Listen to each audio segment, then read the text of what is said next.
O Corinthians é de longe a melhor equipe do seu grupo na Sul-Americana. Mas por que raios esse time não consegue desempenhar o futebol? Bom, eu sou o Lucas Pereira e tá começando mais um Resenha em Foco. Já chega deixando seu like, se inscreve no canal, tamo uma 500 inscritos e bora começar esse papo maneiro. Cara, o Corinthians fez mais uma péssima partida na Sul-Americana, igualzinho foi contra o Huracan. A partida do Huracan ela consegue ser pior que essa, porque foi dentro de casa com o time titular. Hoje o Corinthians jogou com o time reserva, contra o América de Cali, que pra mim era o adversário mais difícil desse grupo, lá na Colômbia. O empate não estaria ruim, tá, rapaziada? O empate não seria ruim.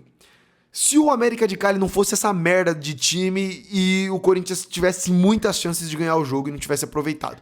Cara, o América de Cali era uma equipe ruim, fraca. E dava pra ter ganho com esse time que entrou em campo hoje. Só que assim, até mais ou menos ali uns 15, 16 minutos do primeiro tempo, o Corinthians estava mais perto do gol do que o América de Cali. Só que aí, cara, a partir daí o Corinthians desespera. O Corinthians começa a queimar a bola no pé, o Corinthians não consegue fazer mais nada, só rifa a bola, passe, tijolo, ninguém consegue mais se encontrar em campo, todos os passos que o Corinthians dá são errados, e aí, irmão, vira um desastre, uma catástrofe total dentro de campo. Desempenhos, assim, individuais extremamente abaixo, como o do Thales, que toda hora errava o passe, que toda hora não deu um drible no jogo, e quando tentou dar drible, era drible pra trás que gerava contra-ataque, só passe errado, o Matheus Bidu só passe errado, dando contra-ataque pros caras, o Félix Torres, né, sendo aquela mãe pros adversários, faz o gol aí, mano, que eu deixo. Complicado, né, mano?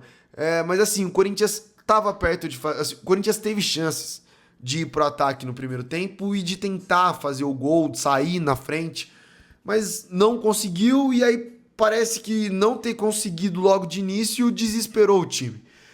Isso aí é psicológico, né? Precisa trabalhar muito bem isso. E aí, assim, cara, eu tenho algumas dúvidas que eu tenho, né, nesse time do Corinthians, por exemplo, com o Matheus Bidu, sobre o porquê que no jogo contra o Vasco o Matheus Bidu atacava a linha de fundo, ia até a linha de fundo para fazer um cruzamento, para participar mais do ataque, para dar profundidade no campo ali, trazer o time do Corinthians para mais dentro da área, assim, para trazer mais perigo. E hoje ele decidiu ter a brilhante ideia de, contra um zagueiro de 2 metros de altura, ele vai ficar fazendo cruzamentos lá do meio de campo. Eu vou cruzar daqui, esse zagueiro de 2 metros aí, o Romero vai ganhar dele de cabeça. Qual que é o sentido? Por quê? Sabe? Por que é essa escolha? Aí outra coisa, o Corinthians estava sofrendo muito com ataques no lado esquerdo do campo. O Corinthians não conseguia fazer nada pelo lado esquerdo do campo. Toda hora que tentava atacar pelo lado esquerdo, perdia a bola. Não tinha resultado, não tinha progresso, era só contra-ataque pros caras. Por que não inverteu o jogo e foi jogar pelo lado direito? Por que isso não aconteceu? Foi uma orientação técnica? É uma orientação do Ramon? Ou é uma opção dos jogadores? Que o Matheus Bidu ataca melhor? De verdade, hoje não fez nada. Agora sim, agora vem a crítica, né, ao Ramon Dias. Por que não mexeu no primeiro tempo? A minha crítica é essa. Por que as alterações demoraram tanto pra vir? Eu sei que assim, era tentar segurar ao máximo, poupar o Yuri, o Carrilho, o Bidon. Mas, cara, já viu que não tava dando certo. Mexe no time, sabe? Na pré-Libertadores o Ramon fez isso contra o Barcelona de Guayaquil, com 20 minutos de jogo, não surtiu o efeito, ele foi lá, tirou o Ranieri e colocou o Romero. Por que ele já não fez isso nesse jogo? Imagina a gente com Bidon, Yuri e Carrilho jogando desde os 30 do primeiro tempo. Corinthians ia aí ter pelo menos mais 30 minutos de jogo com esses 3 jogadores que fizeram total diferença dentro de campo. Agora, esperou os 15 do segundo tempo. Assim, se não era pra mexer ainda no primeiro tempo, mexia no intervalo. Não tinha motivo algum pra esperar os 15 do segundo tempo pra colocar eles. Porque assim, foi nítido o desequilíbrio que eles deram na partida. Eles entraram e o Corinthians melhorou da água pro vinho. O Carrilho fez tudo que o Thales não conseguiu fazer no jogo. Assim, Carrilho pra mim talvez tenha sido o melhor em campo desde o momento em que ele entrou. O Bidon entrou e dominou o meio de campo do Corinthians. Fez a ligação defesa-ataque perfeitamente.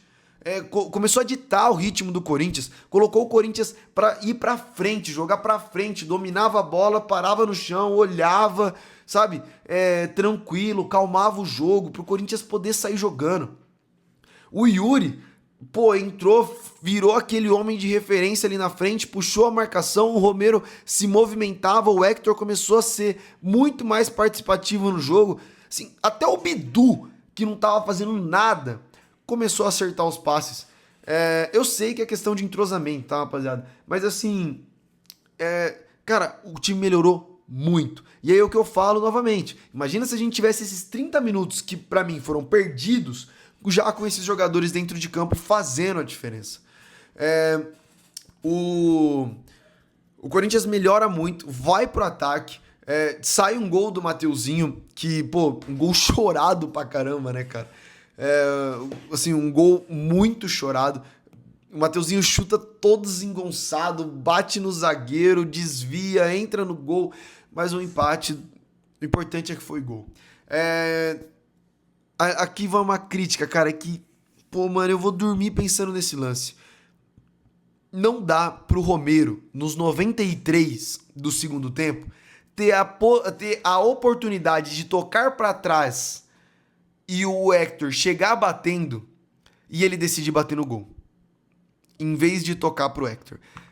Não dá, Romero, cara, de verdade. Ali, mano, era o lance pra matar o jogo. O Romero nem ângulo ele tinha pra tentar chutar aquela bola no gol, cara. Sabe, foda.